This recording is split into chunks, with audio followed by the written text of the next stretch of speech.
Dans la vidéo que vous allez voir, la doctoresse en sciences sociales Sokal Karl développe l'argument selon lequel les prévisions effrayantes de Datalogue présagent d'une catastrophe imminente, mais qu'il ne faut pas pour autant être catastrophiste.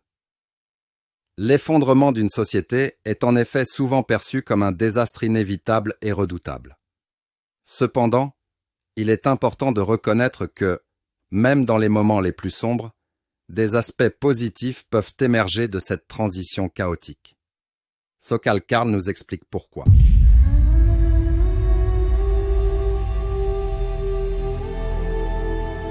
Pourquoi s'étonner de cet effondrement? L'arrivée des premiers, tant espérée par la néo-humanité, ne pouvait qu'aboutir à la disparition de la société néo-humaine. Comment aurait-il pu en être autrement, tant ce retour des premiers change fondamentalement les paradigmes sur lesquels la société néo-humaine s'est fondée? Le problème vient du fait que la néo-humanité a fantasmé le retour des premiers mais n'a pas anticipé concrètement celui-ci. Elle se retrouve donc démunie et déboussolée face au changement. Cette situation engendre une peur compréhensible mais totalement irrationnelle.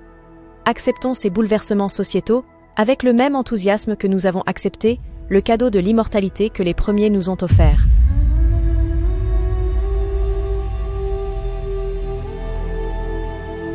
Lorsqu'une société s'effondre, elle crée un espace pour la réinvention. Les anciennes structures et normes qui peuvent avoir entravé l'innovation sont balayées, permettant aux gens de repenser leur mode de vie, leurs priorités et leurs valeurs.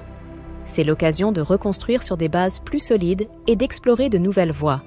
La société néo-humaine, dans sa recherche de perfection, s'est souvent montrée statique et résistante au changement. Un effondrement pourrait être le catalyseur nécessaire pour introduire de nouvelles idées, des innovations technologiques et de nouvelles formes de gouvernance. En quelque sorte, cet effondrement permettrait de s'extraire, même brièvement, de la constance.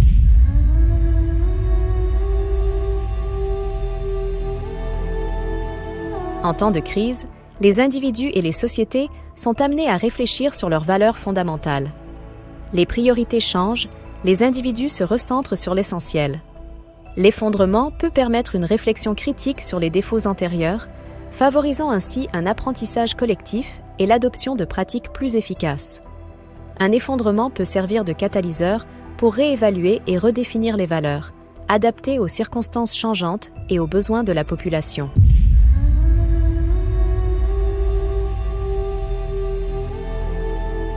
Les crises et les difficultés peuvent rapprocher les individus et renforcer les liens communautaires. Les communautés peuvent se mobiliser pour faire face aux défis et travailler ensemble pour reconstruire leur société. On peut trouver des preuves concrètes de ceux qui précèdent dans les accords conclus entre l'Arcade et le mouvement insurgé de la menace, ou encore dans la participation d'Evolve à l'activation du système des clics. La société néo-humaine n'a, en fait, jamais été aussi soudée qu'aujourd'hui.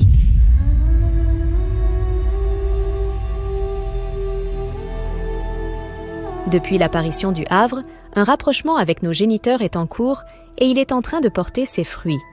Nos scientifiques ont réalisé des avancées conséquentes dans des domaines aussi divers que la géospatiotique, les hyper-réseaux analytiques, l'architecture nano ou l'holotransmission.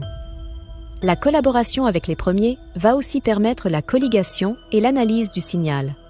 Cet événement historique va offrir aux premiers et aux néo-humains des clés pour mieux appréhender l'univers qui nous entoure et, espérons-le, s'affranchir de la constance.